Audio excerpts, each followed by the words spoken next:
Hello and welcome to Bags of Action. My name is Pete and this is a 5-minute Bags of Action review of Dead Man's Shoes from 2004. A disaffected soldier returns to his hometown to get even with the thugs who brutalized his mentally challenged brother years ago. This was directed by Shane Meadows, who's done the This Is England series and also A Room for Romeo Brass and Once Upon a Time in the Midlands. It was written by Meadows and also Paddy Considine, who also stars in the movie and has worked with Meadows going back a long way from when they were actually in college together. Additional material on Dead Man's Shoes comes from Paul Fraser, as per other Meadows projects too.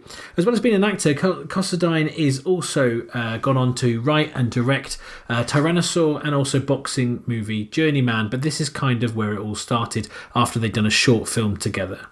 So Paddy Considine stars. He's also been in The Girl with All the Gifts, Hot Fuzz and Blitz. Alongside him there's Gary Stretch, the ex-boxer and model, who's been in Alexander, the Oliver Stone movie, The Heavy, and also Mega Shark vs. Crocosaurus.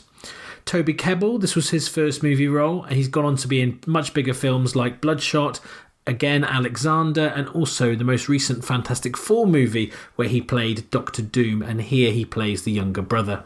Stuart Wolfenden is in this from The Virtues, a Shane Meadows TV series. This Is England 90, also directed by Shane Meadows, and other things like Best Laid Plans and loads of TV. Neil Bell is in this from Enola Holmes, Victoria Frankenstein and Pan. Paul Sadot from loads of British TV, Seamus O'Neill from Electricity, The List and Warhorse.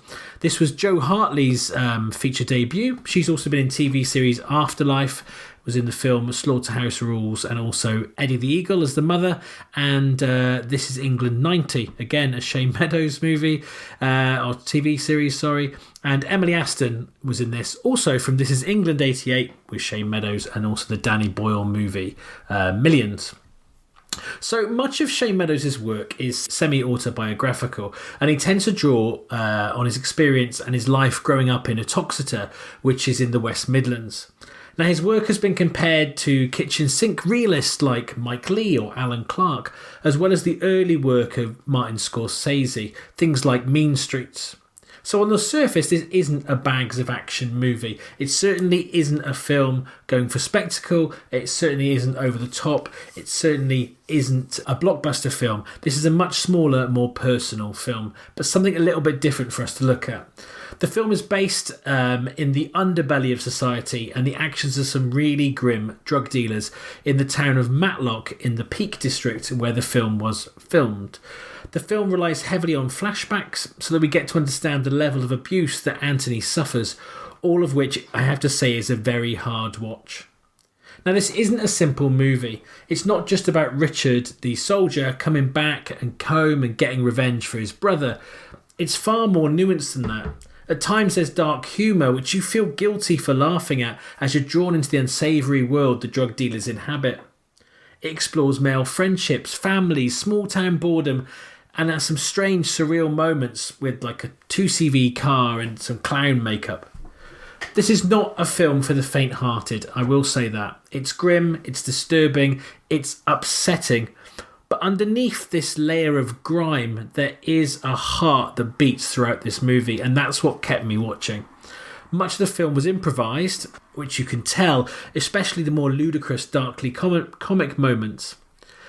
All the naturalistic central performances are excellent, and Considine, Kebbell and Stretch in particular really excel in this movie. The film has won and been nominated for a number of awards, and once I got to the final scenes I could understand why. It's no nonsense, it's brave, it's an almost fearless piece of indie filmmaking, and a film that will really stay with you. I haven't been able to stop thinking about it since I watched it. It's part kind of real life, part exploration of exploitation movies of the 70s and 80s, which makes it a very unique mix. This low-budget movie was shot in just 3 weeks with a budget of £700,000, and its running time is a lean 90 minutes. It's also spawned a graphic novel adaptation too. But this film has had plenty of accolades. Empire magazine calls it the 180th greatest film of all time, and the 27th best British film ever. It was 92nd in the list from Time Out of Best British Films too. Now, this isn't in any way upbeat. It isn't particularly entertaining, but I couldn't take my eyes off it.